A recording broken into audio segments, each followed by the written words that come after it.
Hello, everyone, and welcome to today's SANS webcast. Three-part series, PowerShell for Audit, Compliance, and Security Automation and Visualization, Part 3. Beyond CSVs, visualization using PowerShell, Excel, and Grafana. My name is Carol Auth of SANS, and I will be moderating today's webcast. Today's featured speaker is Clay Risenhoover, Certified SANS Instructor. If during the webcast you have any questions for our presenter, please enter them into the questions window at any time. Please note that this webcast is being recorded, and a copy of the slides and recording of this webcast will be available for viewing later today and can be found on the SANS registration page. And with that, I'd like to hand the webcast over to Clay. All right, good morning, and thank you for that introduction, Carol. Welcome everyone to part 3 of this webcast series. Today we're going to be talking about how to visualize some of this audit and compliance data that we've been gathering over the last few weeks. So let me just get my face off of your screen so that you can see the PowerPoint a little bit better. And let's talk about what we're going to be doing today. So my name is Clay Risenhoover. I'm a principal instructor with the SANS Institute, and I'm also the author of a couple of courses. In fact, the material that we've been covering this last 3 weeks in this webcast series is all drawn directly from the new SEC 557 class. We'll be teaching the first beta of that class in March of this year. 557 and Audit 507, my other class, are both part of the management curriculum here at SANS because we who do audit and compliance work are really working with management to make sure that they can do their job. And I often tell people that, you know, one of my jobs as I do compliant measurements is to just try to reduce the risk and reduce the uncertainty that management faces in their day-to-day tasks. Now, 557 is also part of the cloud security curriculum because we have a day where we talk about nothing but DevOps and cloud technologies and how you gather the information that you need to be able to report on compliance in those environments as well.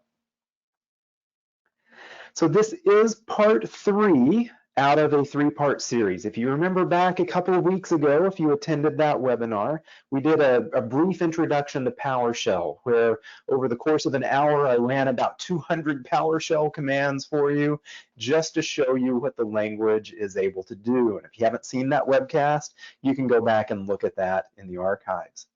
Last week, we talked about how to take PowerShell and use that to acquire data from different systems. And well, there's really a lot that you can do with PowerShell when it comes to data acquisition. Certainly in the Windows world, we can grab information about the operating system or settings that exist in the registry. We can query some of the local security policy settings. We can look at the certificate store. We can look at patches that have been installed, software that's installed on the system. We can query Active Directory for interesting information. If you're using Azure Active Directory, you can query that with PowerShell as well. And then we've been looking at a cross-platform version of PowerShell over these couple of webcasts called PowerShell Core. That means I can also pull information from Linux and Mac operating systems. And well, from the VMware environment that we might have in my data center, or maybe we use Citrix Zen Server, there's a module for that. Or if you're using AWS or Azure, we've got ways of pulling information from those environments as well. So last week was really all about how do I acquire data. In fact, if you think about my Elvis technique for compliance visualization, the first 2 webcasts were really all about extracting data. So today, I want to spend some time talking to you about loading and visualizing data. We're going to pull a little bit of data, well, first into Microsoft Excel, to use as our visualization engine, and then into a time series database called Graphite and a dashboard software called Grafana. So Carol, if you will, go ahead and paste the link for today's webcast files. For those of you that have attended previous webcasts, you know that all of the PowerShell I show you in class, I make available to you as a zip file. But I do want to pause here just a moment and talk to you about today's demos. And excuse Don't try to follow along with me with today's demos. You probably don't have everything installed that I have installed that's going to make the demos work for today. So unless you already have the ImportExcel module installed and you happen to have a Graphite and Grafana server that happens to be at exactly the same IP address that I'm using for the demos, you probably won't be able to follow along today. So today, I'm going to ask you to go ahead and download that zip file. You can certainly look through the scripts as I'm using them to get a feel for what I'm doing, but it's probably not going to work very well for you today to try to actually run the commands at the same time that I do. I know that some of you have been doing that in the webcast because you've asked me questions. I think that's awesome. Just don't do it today because I don't think it's going to work very well for you. Hey, So Clay. today I want to talk. Clay, can you hear me? It's Carol. Yes. You sound like you might be a little close to your microphone. I'm hearing a little reverberation. Okay, let me see if I can adjust that just a bit. Okay. And I did put that zip file in the chat window, so. Oh, okay, awesome. Thank you very much. So are we better now?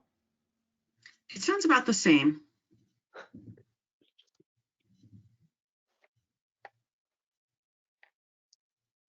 I can still understand you clearly, so maybe we should just not worry about it. I thought maybe you were just a little closer to the microphone, but I haven't gotten any feedback from the attendees, having any trouble hearing you. So we can just move on. Okay, very good. I was reclining in the chair just a bit, so I'll try sitting up straight like I normally do when I teach, and we'll just move on. So one of the things that I run into quite a bit as an auditor in particular is I gather a bunch of data from the environment, and then I find myself building a giant zip file full of CSVs that I'm going to hand off to the auditee so that they can review some of my results. And that's not bad. In fact, I need to give them that audit evidence, but I find that it's not really very helpful in visualizing what we're really talking about. So today, I'm going to show you a couple of different ways that we can visualize the data that we acquire when we're doing our audit or our compliance work. We're going to start by using something called the ImportExcel PowerShell module. This module allows us to deal with Excel spreadsheets in PowerShell even if we don't have Microsoft Excel installed on the system.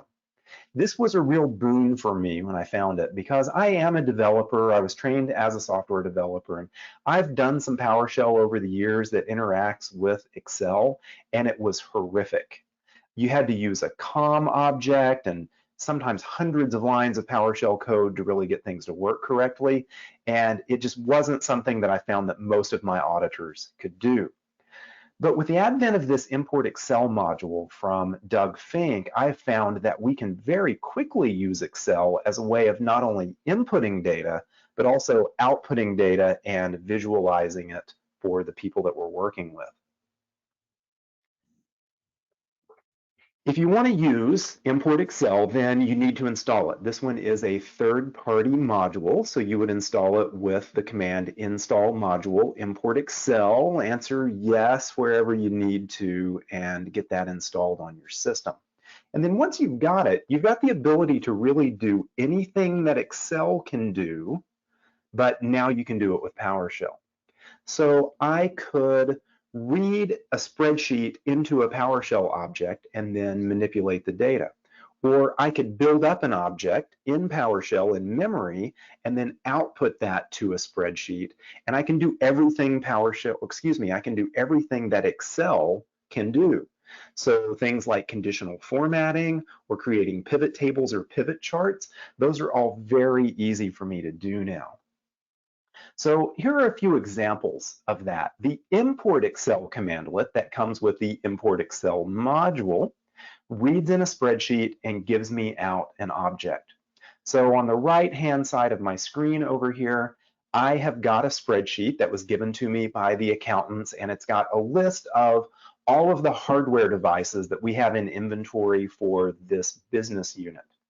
Now, if I wanted to be able to process that using PowerShell, I can use the ImportExcel command to read in that spreadsheet and maybe even take just a particular worksheet out of that workbook and then treat that as a PowerShell object that I can do whatever I want to with. So that's what you're seeing in the bottom screenshot here. I've run ImportExcel, and what I got out of that was a PowerShell object.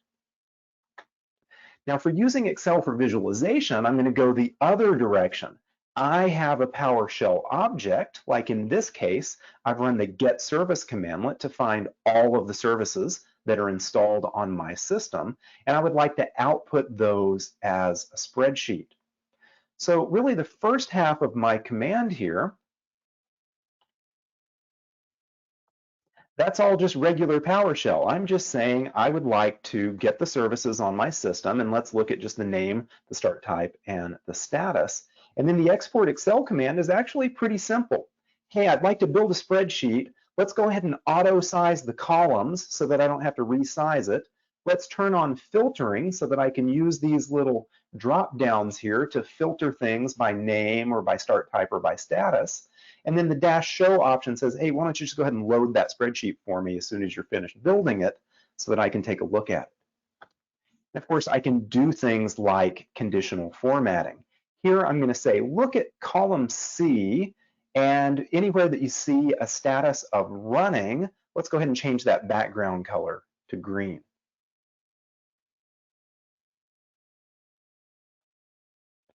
Now, I can even do things like build pivot tables with the Export Excel module. So here I'm grabbing all of my services again, but I've asked Excel to also include a pivot table for me so that I can look at running services grouped together, or I've expanded for you in the screenshot here, the stopped services, so that I can see actually what's not running on the system.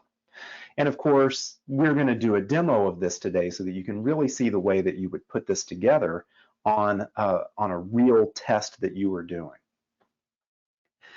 That's great for tactical visualizations. I'm in a meeting, I've got a pile of data in front of me, and I need to quickly show people what it looks like. And I don't want you to discount that. Tactical visualizations are probably 60 to 70% of the work that I do that involves visualizations. But I want to be able to work strategically too. Can we track trends in things over time? Can we give information to management that would actually be useful to them in making decisions? And for that, I'm going to move to my dashboard software. Now, I'm going to show you a couple of tools today called Grafana, which is a dashboard software, and Graphite, which is a time series database. I've had students in this webcast ask, well, couldn't I just use something like Power BI? And the answer is yes, you probably could. Okay, well, can I use something like the Elk Stack or my SIM for this? And again, I'll say yes, you probably could, but I will also tell you that I have burned a lot of hours trying to make that sort of setup work for visualization, when I can turn around and use something like Grafana and usually get a visualization to work in just a minute or so. In fact, we'll do some visualizations today and you'll see how quick that is. So let's talk about the two pieces that you need to make the sort of dashboard that we're going to be using today work. The first one is called Graphite. It is a time series database. It's one of several that are out there. You might have worked with something like InfluxDB or Prometheus, but Graphite is the one that I've got stood up in my lab today.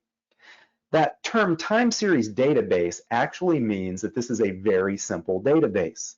In the database, we have names for the metrics that we want to store. We've got values associated with those metrics, and then we've got a date. That's actually what makes it a time series. Now notice the input file that I've got at the bottom of my screen here. That date is written in epoch format. Remember, that's the number of seconds since January 1st, 1970. That's a very common Unix date format. Now, Graphite is actually made up of three different major components. There's a daemon called Carbon that allows us to receive data over TCP or UDP in that text format that I showed you earlier. I've got a metric name, a value, and a time. So Carbon is going to grab that data off of the wire, keep it in memory, and then flush it out to a disk file that we'll talk about on the next screen.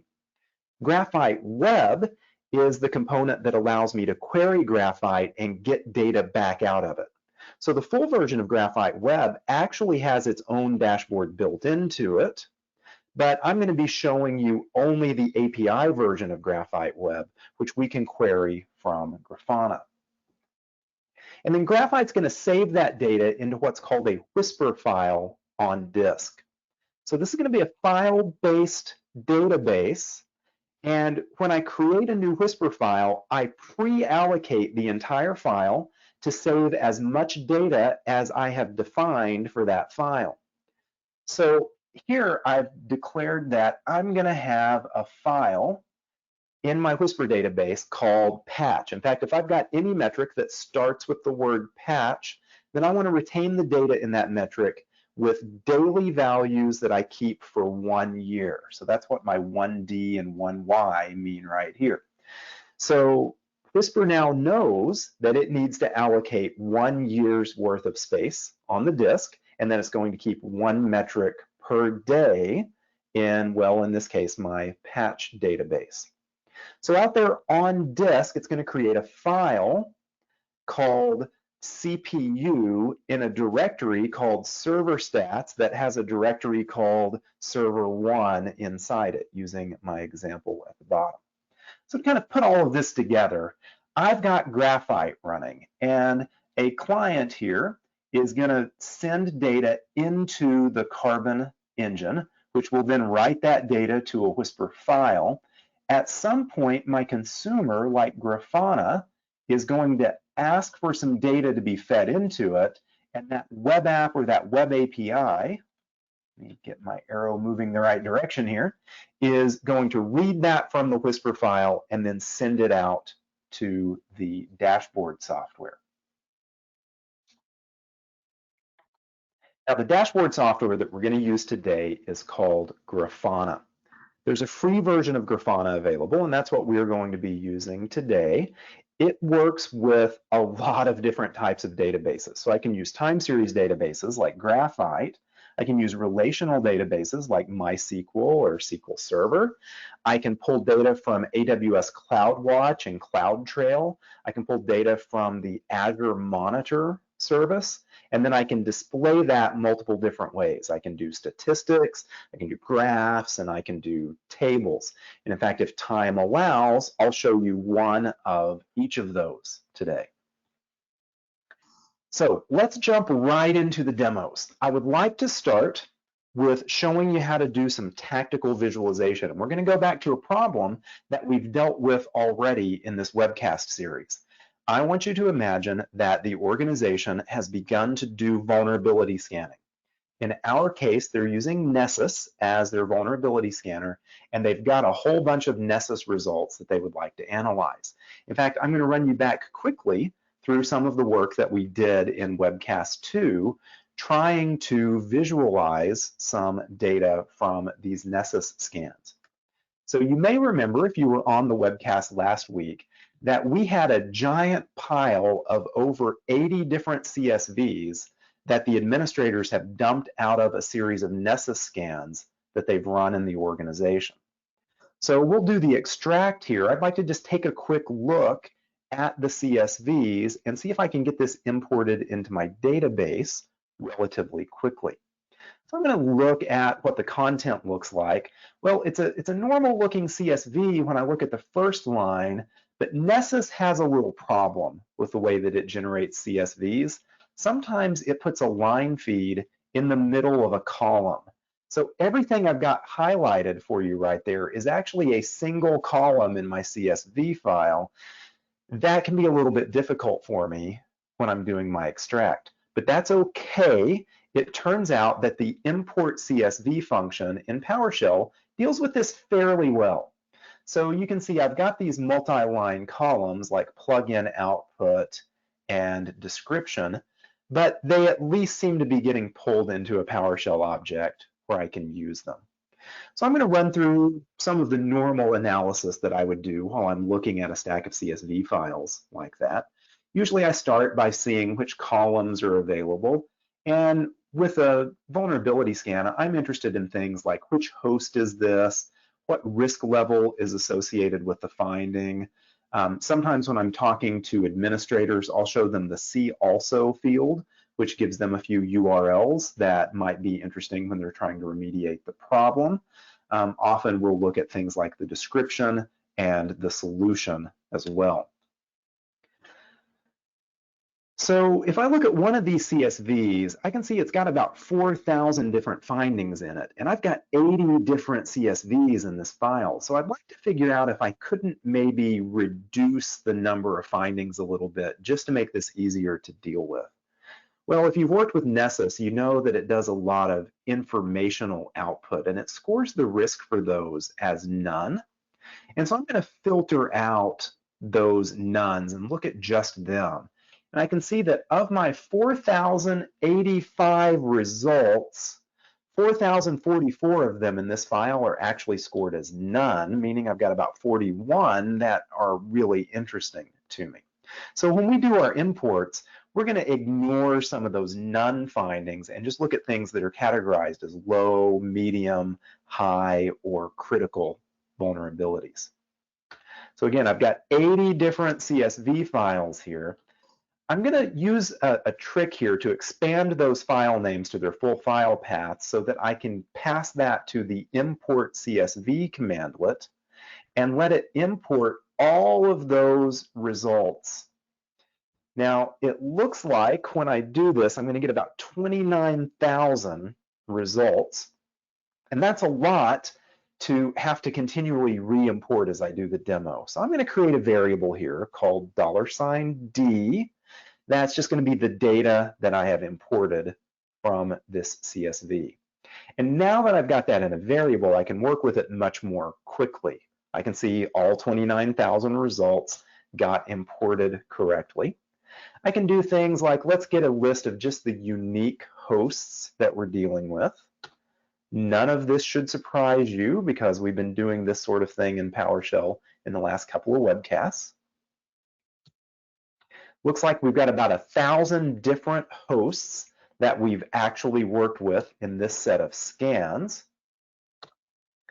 I can see that, again, most of the results that I'm seeing here seem to be none.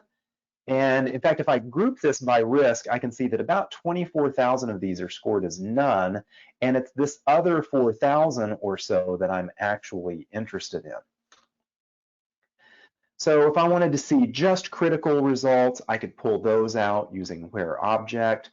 In fact, I'm going to pull that out as a count, and I'm also going to grab a count of the total number of results so that we can do something like calculate a percentage. A lot of times in the meeting, management will say to me, well, what percentage of these findings are actually critical? What are the ones that we're really going to have to deal with first? You can say, well, it looks like you've got 149 out of around 5,000 are critical. So about 3% of those are the ones that you might want to deal with first. But now that the management meeting is broken up, I'm sitting in the room with the engineers who have to fix this stuff. And from the poll that I did last week, I know that a lot of you have actually been involved in this kind of meeting. What am I supposed to do with this 5,000 results that you're about to hand me? How do I really prioritize the work and make sure that I've got the information I need to be able to do a good job of remediating these problems? So that's where ImportExcel is going to come in. I'm going to go ahead and just define a variable here that has a file name for a new Excel spreadsheet that I'm going to create called vulns.xlsx. And sometimes I practice these things before the webcast, so I'm going to make sure that that file doesn't currently exist in my directory by doing a remove item on it. And then I'm going to show you like the world's fastest visualization of data. Remember that my $D has all of my results in it. I'm going to go ahead and filter out those that are scored with a risk of none. I'm going to grab just the columns that I care about, and I'm going to ask ImportExcel to build that spreadsheet for me. It took about a second for that to happen. And if I now load that spreadsheet, I've got, well, it's not a beautiful visualization, but I've got some kind of cool stuff here. Here's the name of the vulnerability. I can see the hosts that it was associated with. In fact, I'm going to make my screen just a little bit bigger to make it easier for you all to see that. I've got a drop down here where I can filter the hosts if I want. I can filter by risk. If I would like to see only critical, then it's pretty easy for me to do that. I could sort these based on host. That's not bad. It's better than a stack of CSVs, but I think I can make this visualization just a little bit better. So I'm going to close Excel.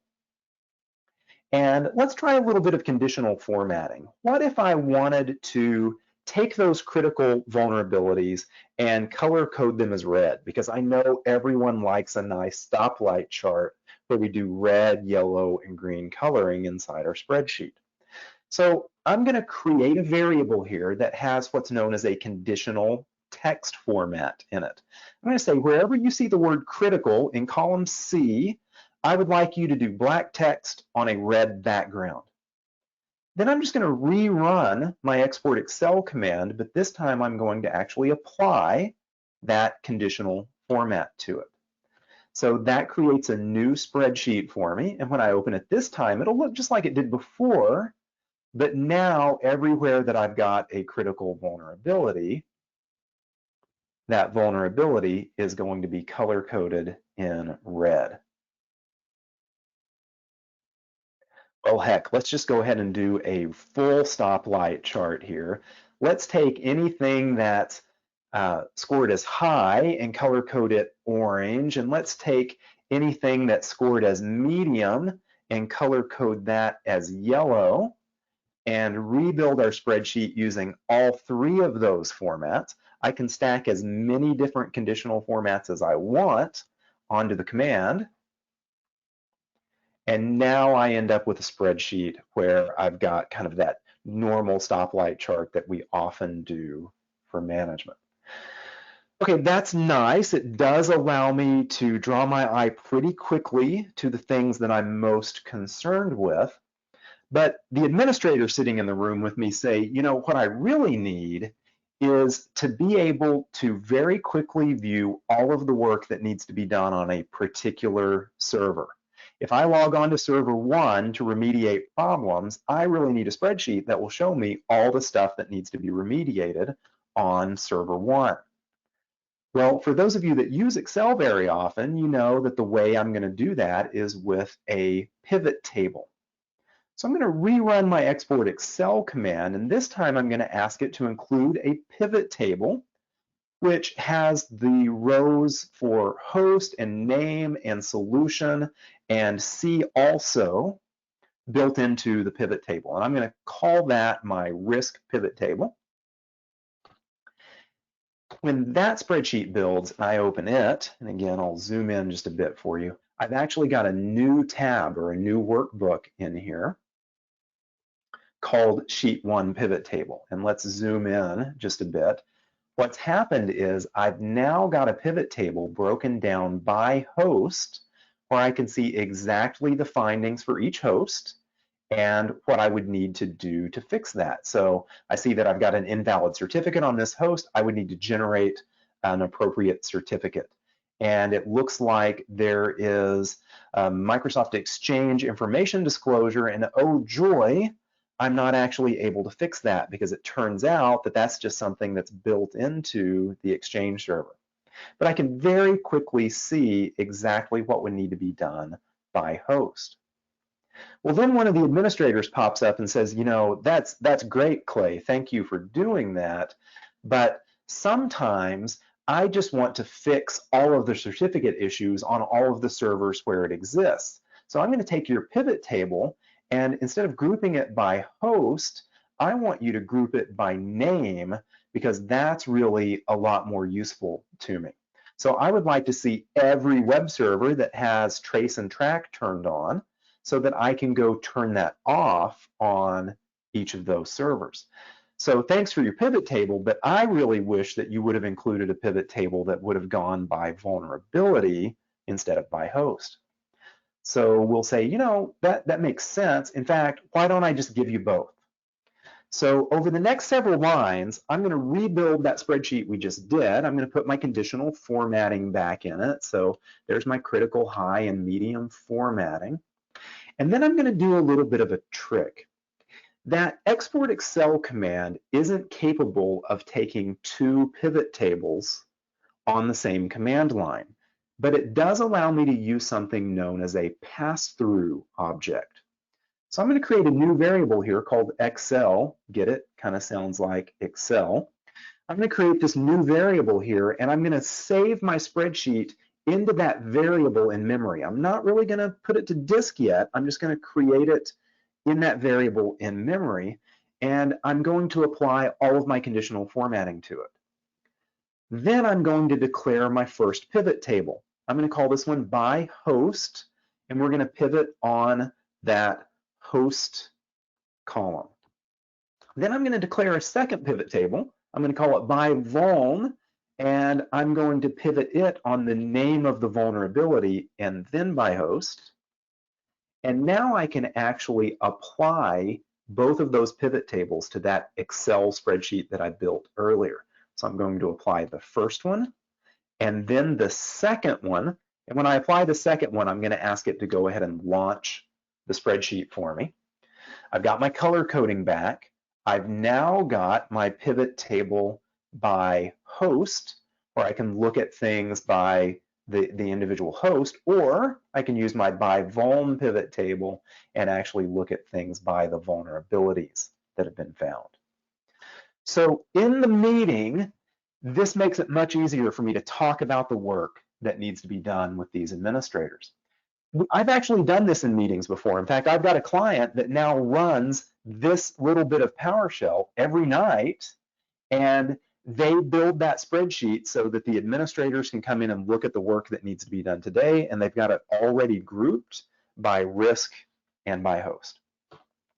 So that's our tactical our tactical visualization for the day. I'm in the meeting, I need something right now. Excel can be a very good way to do that. And if you'll practice a little bit with that Excel PowerShell module, you'll find this sort of thing is really easy to do.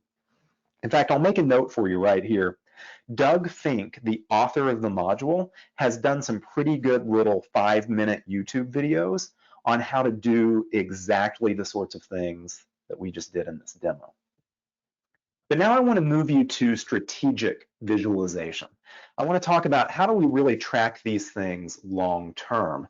So let's imagine that the organization has been doing this for a while. They have been running a vulnerability scan every night against a sample of 100 servers in the organization. And for the last 90 days, they've been gathering CSV files that summarize the results per host. I'm going to go to the administrators and ask them for those results. Oh yeah, I did cut it down to 50 so that it would import just a little bit faster. So I've got a sampling of 50 servers here for the last 90 days. So I've gone out and asked the administrators to give me a copy of that, and they did. They wrote me a huge CSV file called vulndata.csv.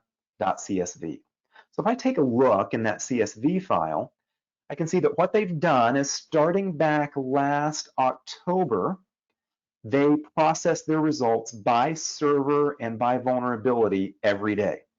So server 0 on this day had 74 none vulnerabilities. And on that same day, it had 6 that were scored as critical. And then moving on to the next server, on that same date, it had 115 scored as none, and well, 38 scored as medium. So that 90 days worth of data is going to be the basis of some visualizations that we'll do in Grafana. So let me just grab that into a variable like I've done in some of these previous examples. You can see I've got 27,000 results in here, 50 servers over 90 days, and I've got 5 or 6 rows worth of information about each server for each day. Now, I'm going to do a little processing here, and I know that this is a big, long PowerShell command, and I didn't build it up for you step by step like we have in the other demos, but it's going to be really similar to what we were doing with our spreadsheet. I'm going to pull out just those risks that I care about, and I'm going to take the count for each server for each day, and I'm going to put it into that Graphite import format. So let me remind you of how that format works. I'm going to zoom my screen for you just a little bit more. Each row here has a metric name. That's everything before the little vertical line here. So I'm going to have a database called Vuln. I'm going to have data in that database for server 0, and I'm going to look at each risk type: none, low, medium, high, and critical, and total. And we've been doing the total as adding all of those together. Then I've got the actual value, 74, and then remember I've got a date here written in epoch time, the number of seconds since January 1st, 1970. Now that data looks good to me, so I'm going to go ahead and import it into Graphite. I'm going to do that by running it through the netcat command in my local Windows subsystem for Linux, and have it talk to port 2003, the Graphite or the Carbon port on my dashboard server. So when I let that run, looks like the connection succeeds. There are 27,000 rows, so it takes just a minute to get the import done. And then it has finished. So let's go over to my Graphite server and take a look at what's actually happening here. I've done a couple of things just to speed the demo up a little bit. The first one is in Visual Studio Code, I have connected to my Graphite and Grafana host, which is running on an Ubuntu server. And I'm going to show you what I set up for the schema here. I've created a schema called Vuln for my vulnerabilities. And I've said this rule is going to apply to any metric that starts with the word vuln followed by a dot. And I want you to retain that data for daily measurements for 1 year. So it's going to make 365 or 366 entries for every machine that I send information into. Now, you don't have to do things daily and keep it for a year. Here's another one where I've said I'm going to take hourly measurements and I want to retain that for a year. Or for the sort of performance metrics that your DevOps engineers are doing, they might be doing something like this. Keep metrics every minute for 30 days, and then after 30 days, we can aggregate those down to an average over 10 minutes, and I want to save that for a year. And then for compliance purposes, I'm going to save data at 1 hour intervals for every 5 years. So you can actually get pretty good granular control over the way that Graphite's going to save your data. Save space by aggregating it as it gets older, but maybe you take some really frequent measurements. If I'm looking at things like CPU load or the number of 500 errors that have been returned on my web server recently, I may want to grab those metrics fairly quickly. Something like a vulnerability scan, though, daily or even weekly feels pretty good to me. So that's the pattern that we've got here. And here, I hadn't actually planned on showing you this, but let me just show you how this got imported. If I look in the storage directory for Graphite on my system, I've now got a directory called Vuln, and inside that Vuln directory, there's a directory for each server, and then these are, they won't display here, but these are the actual Whisper files that contain the metrics. So when I move into Grafana, I'm going to use vuln.server0.critical as a metric path, and it's just going to follow that file system to get to the metric that I'm interested in. So let's see if we can visualize a little bit of this now. I'm connected to Grafana, and I'm just going to tell it that I would like to create a new dashboard. Grafana's already configured to talk to my Graphite server, which means it's got access to that new vulnerability data that I just added. So let's start by doing a graph of critical vulnerabilities across the enterprise over, well, the last 90 days, because that's how much information I've gathered here. So by default, Grafana is going to try to show me a graph. You can see that my graph visualization type is selected here. I'm just going to say I want to look at vulnerabilities, and I think I want to look at all servers, so I'm going to use an asterisk there.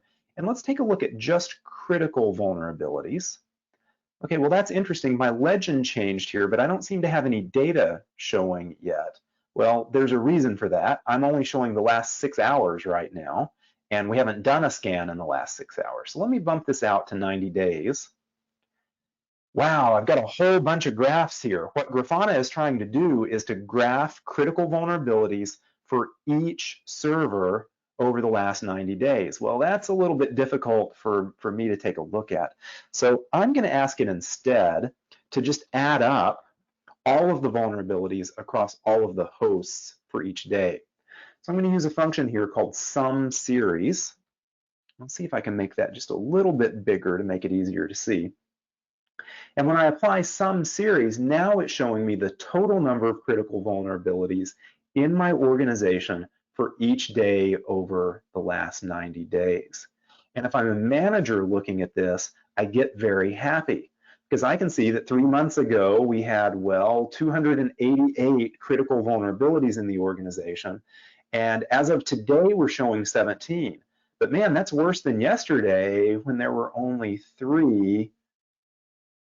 Yeah, Patch Tuesday. If this is a Windows environment, or even if it's not, occasionally new vulnerabilities are going to be announced. My vulnerability scanner is going to find out about those, and the number of vulnerabilities in the environment is going to jump. That sort of quick spike is normal. In fact, you can kind of see a bit of that in my graph. And if I zoom in, if we look at just the last 30 days, it becomes a little bit more obvious. Occasionally, new vulnerabilities get discovered and they show up on the vulnerability scan. If I'm reacting quickly to mitigate those vulnerabilities, though, I should see that pretty quickly over time, that critical vulnerability count is going to go back down. I'm not looking for a flat line at 0. I'm really just looking to see that over time, we are maintaining a very, very low critical vulnerability count. And that thing should be hitting 0 pretty frequently after we see new vulnerabilities in the environment. So that's one visualization that I could do for management, and I think it's pretty useful. It allows me to see really what vulnerabilities look like in the environment over time. Now, there are some other things that you might want to put on your dashboard, though. For instance, you can do what's known as a stat visualization. So a stat visualization just says, well, where do we stand at a given point in time? But this looks wrong to me because I just checked this earlier and I didn't see that we have 70 vulnerabilities in the environment. That stat visualization, when I first create it, is going to try to show an average over time.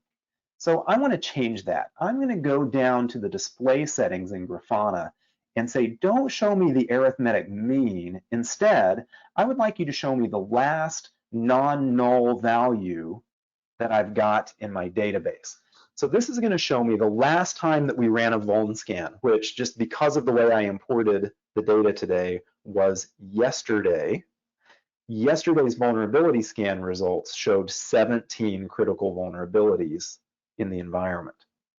Now, one of the things that I might want to do is color code this because green to me sounds good and 17 critical vulnerabilities in the environment, I don't really feel like that is a good thing.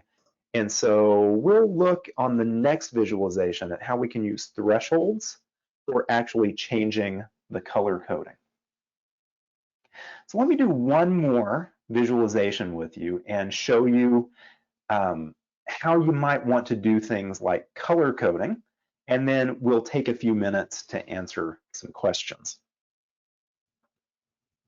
So let's do our last visualization for this demo, and that is I'd like to show you a table. So far, I've only shown you aggregate information across the enterprise. How many total vulnerabilities did we have over the last 90 days, or what's the current count across all the servers? That's really nice up at that strategic level for just a quick feel for what our risk looks like. But I've still got administrators who need to use this dashboard as well, and they might need to know which hosts have critical vulnerabilities. Well, the table visualization is awesome for that. Now you can see what it's actually given me when I switch to table is the sum of my vulnerabilities for each day over the last 90 days. So that's really just that same information that we were already graphing. Well, that's interesting, but I'd kind of like a snapshot of how many vulnerabilities do each of the servers in the environment have right now. So I'm going to change my query up a little bit and see if I can get this table to show me for my 50 servers that I'm monitoring right now, what's the critical vulnerability count for each of those. I'm going to start by getting rid of this sum series visualization. And well, that gives me something different. Now it's switched to showing me a particular host and showing me the number of vulnerabilities for that host over time. And that's really still not quite what I'm looking for. So I'm going to do a Grafana transformation saying that I would like to reduce the amount of data that you're showing here to give me one row per server. So I'm going to let it go ahead and convert series to rows, but I don't really want the maximum number of vulnerabilities for the server. I just want to know what was that last non-null number for each server. Now, as I do that, then it changes my table again so that now I can see last values for my servers. And I can see that I've got a few servers out there in the environment that actually are showing some critical vulnerabilities right now. But really, it looks like a large number of them are at that 0 that would be my goal here. So if I wanted to use this visualization in a dashboard, there are a couple of things I'd like to clean up. Usually I would change the names here. So instead of field, I would say something like, let's call this column server name. So to do that, I can add an override. Say if you've got a field named field, I would really like to change its display name to something like server name. And when I do that, that changes the way that my table looks. So I could do the same thing for my other column here. In fact, let's just do that. Let's do an override for fields named, last not null, and I'll change that display name. Let's call it something like, I don't know, critical count. And so that changes the name up for me just a little bit here. Now, the other thing that I would like to do is some color coding using thresholds. So I'm going to go to the field menu here, and I can see that it's actually already set to have some thresholds, but they're kind of unrealistically high. I don't really want to color code a server red only after it has 80 critical vulnerabilities. So I'm going to say I would like to color code it red if it's got 2 or more critical vulnerabilities. And I would like to color code it yellow if it's got 1 or more critical vulnerabilities. So that'll let those machines that have 1 vulnerability show up as yellow, and those that have 2 show up as red. But hey, I set these, and it doesn't seem to have changed anything over here in my table. Well, that's because I also have to apply that. So I'm going to go to this critical count field here and say I would like to add a property that changes the display mode for the cell. And what I'd like to do is change that background color to be based on the thresholds that I've set. I'm going to go ahead and apply this so that we can kind of see what this table would look like in a dashboard. But now what I've got is a list of all of my server names, and I could clean these server names up. There's an alias function that would allow me to do that. But I've got a list of all of my server names. I've got a count of how many critical vulnerabilities they've got, and I've been able to color code that based on some thresholds that I've already set. So with that graph visualization, I can see progress over time. With the single stat, I can get a pretty good feel for what do things look like in the environment right now. And with the table, I can get that sort of tactical information that would allow me to see, dude, these are the servers that we need to get some tickets open on so that we can get these particular problems remediated. Okay, I know that these demos go very quickly, but I really wanted you to see how I can work all the way from CSVs output by my vulnerability scanner to something that is very useful for both the management and for the technical staff in the organization.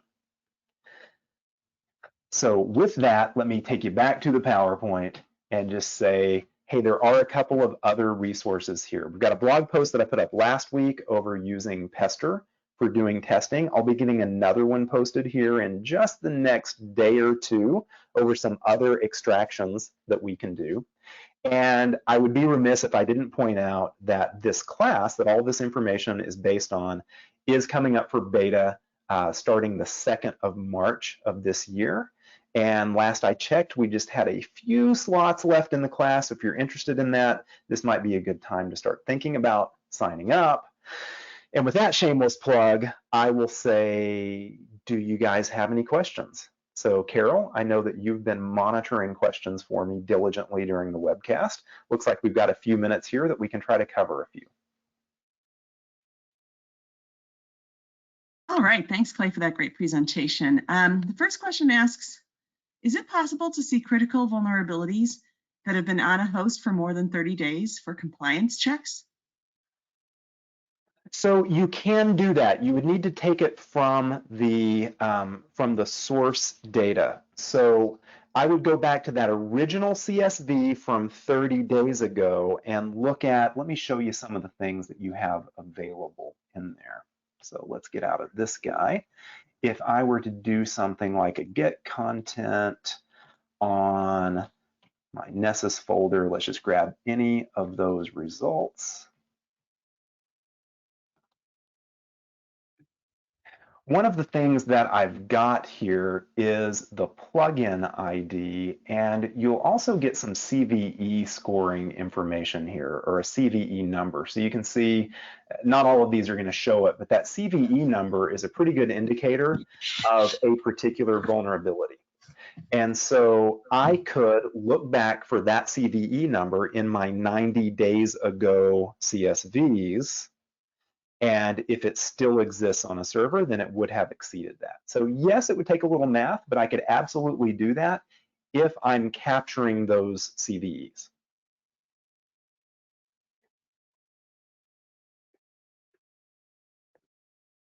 So do you have others, Carol? Thanks, Clay. Yeah, sorry. Isn't one of the Nessus data points the first observed date? So some of the Tenable products track that. Unfortunately, Nessus does not export that in their CSVs. And I'm using Nessus as an example here just because their CSVs are pretty easy to work with.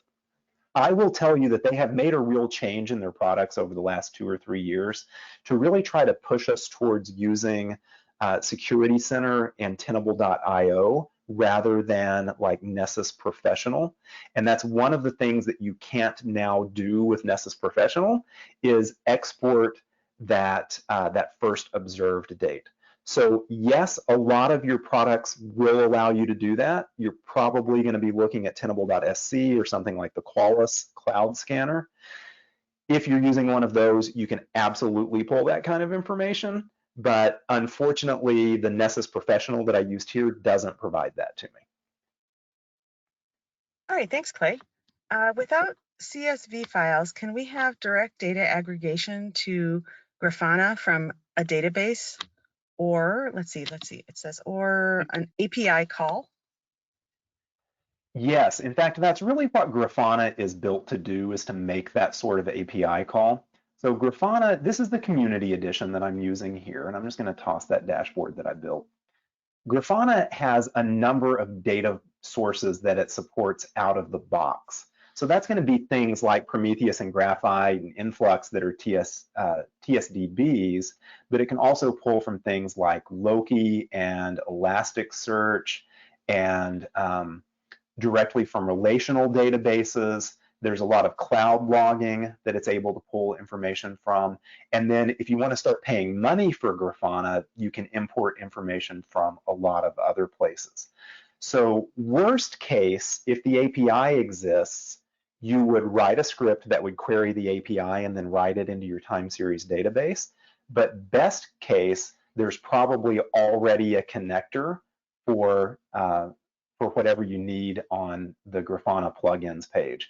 And if you search this, I don't know how many they're showing right now, but there are hundreds of connectors available for you to use in Grafana. So there's a good chance that if you've got an API, you can get the data in pretty easily.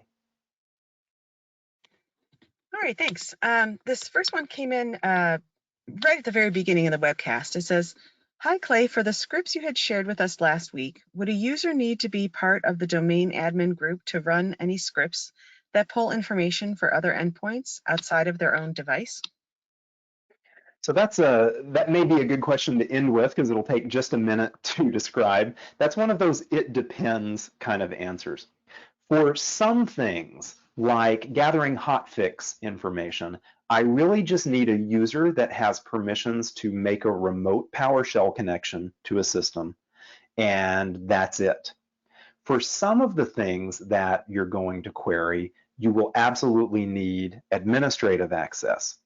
And actually, let me give a third answer here. For querying a domain, which is one of the things that we looked at last week, you do not need any administrative access. All you need to query Active Directory is LDAP credentials that allow you to connect to the domain.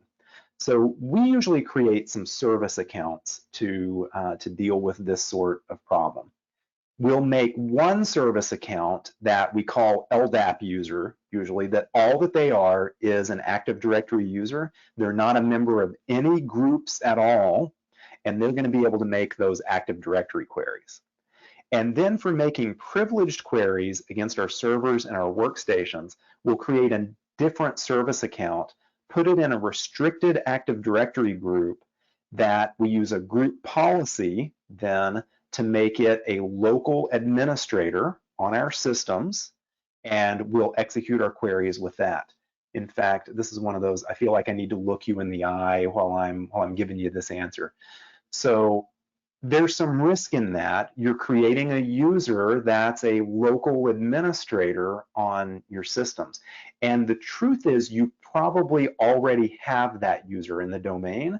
It's whatever user you use for your vulnerability scans when you do authenticated vuln scans, because that account usually has to be a local administrator as well.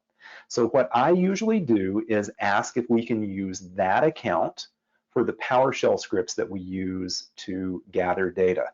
I want to go with the least privilege that I can, but for some of this information, you are going to need a local admin. You should never need a domain administrator account to gather any of the information that we're gathering.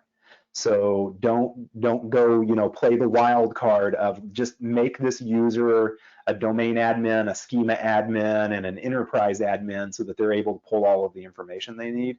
That's going to be well overkill. Instead, restrict a group as a local administrator and then do a completely non-privileged user for your Active Directory queries, and those should be the only two that you really need.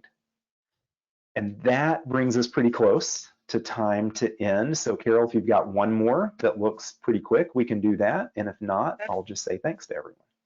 Yeah, that's actually all we have. Thank you so much, Clay, for your great presentation, which helps bring this content to the SANS community. To our audience, we greatly appreciate you listening in. For a schedule of all upcoming and archived SANS webcasts, including this one, please visit sans.org/webcasts. Until next time, take care, and we hope to have you back again for the next SANS webcast.